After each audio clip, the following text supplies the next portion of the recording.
Minha gente, bora dar um dedo de prosa aqui rapidinho? Olha só. Crianças e adolescentes também têm direito de dizer não. Precisam aprender a estabelecer limites. E é justamente nesse período que as crianças aprendem a estabelecer limites. Que os adolescentes também, dentro do processo de desenvolvimento, vão começar a estabelecer limites. Inclusive, esse comportamento nosso, né, que a maioria das pessoas tem, de ter dificuldade de dizer não, de querer agradar todo mundo, né? Não consegue dizer não para nada. E fica no limite do limite, num desgaste emocional tremendo, numa exaustão emocional, por conta da ausência do não, vem desses comportamentos.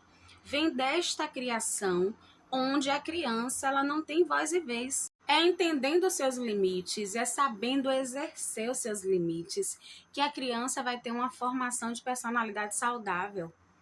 Que ela, na adolescência, inclusive, vai saber dizer não para algo que não faz bem para ela, que está desconfortável, que vai de encontro com os valores que foram construídos nessa família. Olha a importância do não. Então, a criança, quando ela diz não, ela precisa ser acolhida, ela precisa ser entendida, ouvida. E a partir desse acolhimento é que a gente vai estabelecer, né, um combinado. Então, a gente faz assim, a gente pode fazer assim, né? Então, a gente vai, mas analisem. E analise o que tem por trás do não que a criança está te dando. Porque por trás de qualquer comportamento, qualquer fala da criança, existe uma questão. Eu vou contar uma historinha para vocês entenderem de maneira prática o que eu estou falando sobre o não. O que é que tem por trás de um não. Lá na clínica eu tenho um livro que se chama Pedro Vira Porco Espinho. Eu vou contar a historinha de Pedro. Pedro é um menininho de 13 anos de idade que viajou no São João com a família, curtiu, brincou, se divertiu bastante. Pegou um trânsito terrível para voltar para casa. E quando ele voltou para casa, ele estava muito cansado, porque é uma viagem cansativa para adultos, né? Principalmente para adolescentes ou crianças. E aí, o pai de Pedro convidou Pedro para ir. Convidou não, né? Exigiu que Pedro fosse a uma loja buscar o carrinho da irmãzinha que vai nascer, que já está perto de nascer. Pedro não está entendendo muito bem essa chegada dessa nova irmã, porque Pedro é muito negligenciado, ele não é acolhido, ele é muito criticado, ele tem autoestima baixa, ele já relatou várias vezes que não tem um diálogo, né, com a mãe não conversa com ele, não abraça ele, então ele se sente muito rejeitado, ele se sente muito excluído, ele não se sente pertencente, né, à família.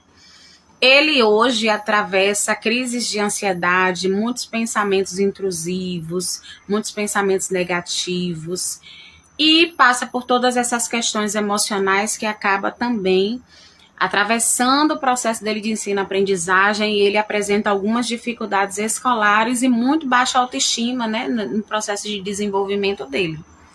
E nesse movimento de ser exigido, né, confrontado, porque ele tinha que ir para essa loja, porque não é assim, ele tem celular, ele faz isso, ele viajou, e ele agora tem que fazer a vontade da família, ele ficou reativo, né? E ele ficou muito bravo. E aí Pedro virou um porco-espinho, né? Muito bravo, muito reativo.